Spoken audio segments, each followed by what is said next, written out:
ನಮಸ್ಕಾರ. ಆರೋಗ್ಯವೇ ಸಿರಿ ಸಂಪತ್ತು ಚಾನೆಲ್ನಿಂದ ಮಾತಾಡ್ತಾ ಇರೋದು.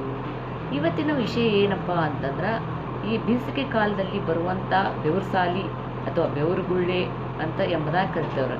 ನಿಮ್ಮ ಕಡೆ ನಮ್ಮ ಕಡೆ ಎಲ್ಲ ಬೆವರುಸಾಲಿ ಅಂತಾರೆ, ಬೆವರುಗುಳ್ಳೆ ಅಂತಾರೆ. ಅವು ಬೇಸಿಗೆಯಲ್ಲಿ ಜಾಸ್ತಿ ಆಗ್ತಾವ್ರಿ. ಅದಕ್ಕೆ ಏನು ಮಾಡ್ಕೊಂತ ಬರಬೇಕು ಅಂತಂದ್ರೆ, ಹೆಚ್ಚು ಸೂರ್ಯ ಹುಟ್ಟೋಕ್ಕಿಂತ ಮುಂಚೆನೇ ಎದ್ದೇಳಬೇಕು. ಅಂದರೆ ಈ ಸೂರ್ಯ ಹುಟ್ಟಿ ಆದಮೇಲೆ ಎದ್ದೇಳ ಇನ್ನೂ ಸ್ವಲ್ಪ ನವೆ ಉಂಟಾಗ್ತೈತಿ. ಅದಕ್ಕಾಗಿ ಏನು ಮಾಡಬೇಕು ಅಂತ, ಸೂರ್ಯ ಹುಟ್ಟೋಕ್ಕಿಂತ ಮುಂಚೆನೇ ಏಳಬೇಕು. ಆಮೇಲೆ ಏನು ಮಾಡ್ಬಿಡ್ತಾರೆ, ಅತಿಯಾದ ಬಿಸಿಯಾದ ಸ್ನಾನ ಮಾಡೋದ್ರಿಂದ, ಬಿಸಿ ನೀರಿನಿಂದ ಸ್ನಾನ ಮಾಡೋದ್ರಿಂದನೂ ಗಂಧೆಗಳು ಇರ್ತಾವೆ. ಆಮೇಲೆ ಇದು ಸೂರ್ಯನ ಇದಕ್ಕೆ ನಾವು ಮೈ ಒಡ್ಡೋದ್ರಿಂದ ನಮ್ಗೆ ಜಾಸ್ತಿ ಆಗ್ತಾವೆ. ಅದಕ್ಕೆ ನಾವು ಏನು ಮಾಡಬೇಕು ಅಂದರೆ, ಹೆಚ್ಚು ನಾವು ಬೆಚ್ಚನೆ ನೀರಿನಿಂದ ಜಳಕ ಮಾಡಬೇಕು, ಅಂದರೆ ಸ್ನಾನ ಮಾಡಬೇಕು.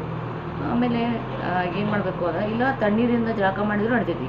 ಇವು ಸಣ್ಣ ಮಕ್ಕಳಲ್ಲಿ ಜಾಸ್ತಿ ಆಗ್ತಾವೆ, ದೊಡ್ಡವ್ರಿಗೂ ಆಗ್ತಾವೆ. ಸಣ್ಣ ಮಕ್ಕಳಿಗೆ ಬೆಚ್ಚನೆ ನೀರಿನಿಂದ ಅದನ್ನು ಜಾಸ್ತಿ ಸ್ನಾನ ಮಾಡಿಸ್ಬೇಕು.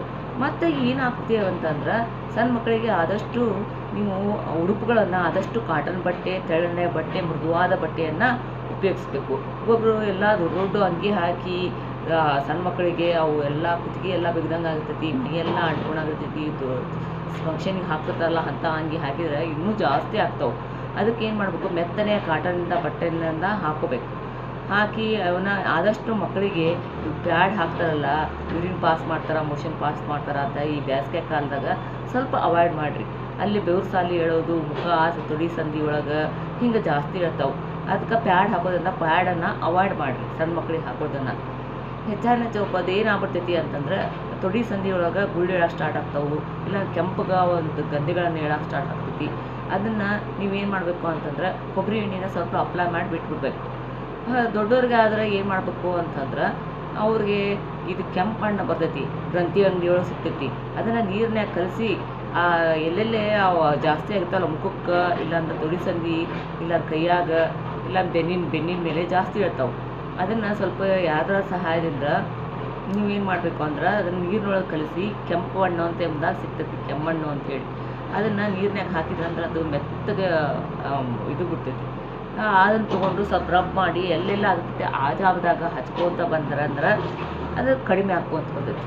ಅದನ್ನು ಹಚ್ಚಿ 1-2 ತಾಸು ಬಿಟ್ಟು, ಇಲ್ಲಾಂದ್ರೆ ನೀವು ರಾತ್ರಿ ಹಚ್ಚಿ ಬೆಳಿಗ್ಗೆ ಸ್ನಾನ ಮಾಡೋದ್ರಿಂದನೂ ಚಲೋ ಆಗ್ತೈತಿ. ಅಂದ್ರೆ ನಿಮ್ಗೆ ಹೊಲಸು ಆಗ್ತೈತಿ, ನಮ್ಗೆ ಆಗೋದಿಲ್ಲ, 1 ತಾಸು ಬಿಟ್ಟು ನಾವು ಜಳಕ ಮಾಡ್ತೀವಿ ಅನ್ನೋದಾದ್ರೆ, ರಾತ್ರಿ ತಣ್ಣೀರಿಂದ ಅಥವಾ ಬೆಚ್ಚನೆ ನೀರಿನಿಂದ ನೀವು ಅದನ್ನು ತೊಳ್ಕೊಂಡು ಮತ್ತು ಕೊಬ್ಬರಿ ಎಣ್ಣೆ ಹಚ್ಕೊಂಡು ಮಲ್ಕೊಳ್ಳೋದ್ರಿಂದ ನವೆ ಆಗೋದು, ಉರಿ ಬರೋದು ಕಡಿಮೆ ಆಗ್ತೈತಿ. ಹೆಚ್ಚು ಏನು ಮಾಡ್ತಾರೆ ಅಂತಂದ್ರೆ, ಜನ ಟರ್ಕಿನ ಟವಲು, ದಪ್ಪನೆ ಒಂದು ಸ್ವೆಟ್ರ್ ಅಂಥದ್ದು, ಒಂದು ಟೀ ಶರ್ಟು ಹಾಕ್ಕೊಂಡು ಮಲ್ಕೊಳೋದ್ಕಿಂತ ಕಾಟನ್ ಅಂಥವನ್ನ ಹಾಕ್ಕೊಂಡು ಮಲ್ಕೊಳೋದು ಚಲೋ. ಹೆಚ್ಚು ಏನು ಮಾಡ್ತಾರೆ ಅಂತಂದ್ರೆ, ಆಮೇಲೆ ಈ ಉರಿ ಬಿಸಿಲಾಗ ನಾವು ಚಿಕನ್ನು, ಮಟನ್ನು, ತರಕಾರಿಗಳನ್ನ ಜಾಸ್ತಿ ಉಪಯೋಗಿಸ್ಬೇಕು. ಆಯಾ ಕಾಲಕ್ಕೆ ಸಿಗುವಂಥ ಹಣ್ಣುಗಳ ತರಕಾರಿಗಳನ್ನ ಜಾಸ್ತಿ ಉಪಯೋಗಿಸ್ಬೇಕು. ಆಮೇಲೆ ನಾವು ಯಾವಾಗಲೂ ಹೊರಗೆ ಹೋಗ್ಬೇಕಂತ ಛತ್ರಿ ಹಿಡ್ಕೊಂಡು ಹೋಗಬೇಕು.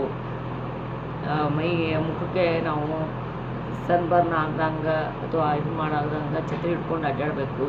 ಮತ್ತು ಸೂರ್ಯನ ಕಿರಣಗಳು ಮುಖದಾಗ ಬೀಳಲಾಗದಂತೆ ತಡ್ಕೊಂಡು ಹೋಗಬೇಕು. ಆದಷ್ಟು ಏನು ಮಾಡಬೇಕು ಅಂತಂದ್ರೆ, ಸಡಿಲವಾದ ಉಡುಪುಗಳನ್ನು ಧರಿಸ್ಬೇಕು. ಫಿಟ್ಟಂದು ಒಬ್ಬೊಬ್ಬರು ಹಾಕ್ಕೊಂಡು ಎಲ್ಲ ಇದು ಮಾಡ್ತಿರ್ತಾರೆ, ಅಂಥವೆಲ್ಲ ಹಾಕ್ಕೊಳಕ್ಕೆ ಹೋಗ್ಬೇಡ್ರಿ. ನಾವು ಇಷ್ಟೆಲ್ಲ ಮಾಡೋದ್ರಿಂದ ನಾವು ಅದನ್ನು ಕಡಿಮೆ ಮಾಡ್ಬೋದು. ಮತ್ತು ಏನು ಮಕ್ಕಳಿಗೆ ಆದಷ್ಟು ಹಗಿನ್ಸ್ ಅವನ್ನೆಲ್ಲ ಹಾಕ್ಕೊಂಡನ್ನ ನೀವು ಆದಷ್ಟು ಕಡಿಮೆ ಮಾಡಿರಿ ಫ್ರೆಂಡ್ಸ್, ಸಣ್ಣ ಮಕ್ಕಳಿಗೆಲ್ಲ. ಯಾಕೆ ಅಂತಂದರೆ, ಈಗ ಬಿಸಿಲುಗಾಲ, ಅವನ್ನ ಹಾಕೋದ್ರಿಂದ ಕೆಂಪಾಗಿ ತೊಡಿ ಸಂಧಿ ಒಳಗೆಲ್ಲ ಕೆಡ್ತೈತಿ.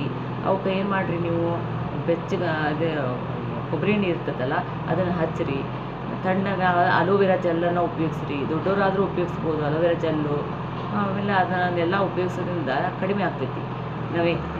ಅಲೋವೆರಾ ಮನಿ ಪ್ಲ್ಯಾಂಟ್ನ ಇರ್ತೈತಿ, ಅದನ್ನು ತೆಗೆದು ಸ್ವಲ್ಪ ಅದನ್ನು ಸ್ವಚ್ಛವಾಗಿ ತೊಳೆದು ಸ್ವಲ್ಪ ತಣ್ಣಗಾಗಂಗೆ ಹಚ್ಚಿ 1-20 ನಿಮಿಷ ಹಚ್ಚಿ ಮತ್ತು ತಣ್ಣೀರಿಂದ ಹಂಗೆ ಒರೆಸ್ರಿ ಮಕ್ಕಳಿಗೆ. ಇಲ್ಲ ದೊಡ್ಡವರಾದ್ರೂ ಹಚ್ಚಿ 1 ಅರ್ಧ ಗಂಟೆ ಬಿಟ್ಟು ಮೈತುಂಬ ಎಲ್ಲ ಹಚ್ಕೊಂಡು ಅರ್ಧ ಗಂಟೆ ಬಿಟ್ಟು ಸ್ನಾನ ಮಾಡೋದ್ರಿಂದ ಈ ಏನು ನವೆ ಅವೆಲ್ಲ ಕಡಿಮೆ ಆಗ್ತೈತಿ. ಬೇಸಿಗೆಯಲ್ಲಿ ಜಾಸ್ತಿ ಆಗ್ತೈತಿ ಇದು ಬೆವರುಸಾಲಿ ಸಮಸ್ಯೆಗೆ. ಇದೆಲ್ಲ ಕಾರಣ, ಪರಿಹಾರವನ್ನು ಕಂಡುಕೊಳ್ಬೋದು. ಆಮೇಲೆ ನೀವು ಹೆಚ್ಚು ಏನು ಮಾಡಬೇಕಂತಂದ್ರೆ ಹಣ್ಣನ್ನು ಜಾಸ್ತಿ ಉಪಯೋಗ ಮಾಡಿರಿ. ಅದರಲ್ಲಿ ಕಲ್ಲಂಗಡಿ ಹಣ್ಣು, ಕರ್ಬೂಜಿ ಹಣ್ಣು ಆಯಾ ಕಾಲಕ್ಕೆ ಸಿಗುವಂಥದ್ದೆಲ್ಲನೂ ಉಪಯೋಗಿಸಿದರೆ ನಿಮ್ಗೆ ಅದು ಬೆವರು ಸಾಲಿನ ಬೆವರುಗಳಿಂದ ಮುಕ್ತಿಯನ್ನು ಪಡಿಬಹುದು. ಇದುವರೆಗೂ ನನ್ನ ಚಾನಲನ್ನು ಯಾರೆಲ್ಲ ನೋಡಿದ್ದೀರೋ ಅವರೆಲ್ಲರೂ ಒಂದು ಲೈಕ್ ಮಾಡಿ, ಶೇರ್ ಮಾಡಿ, ಸಬ್ಸ್ಕ್ರೈಬ್ ಮಾಡಿ ಎಂಬುದಾಗಿ ಕೇಳಿಕೊಳ್ಳುತ್ತೇನೆ. ವಂದನೆಗಳೊಂದಿಗೆ.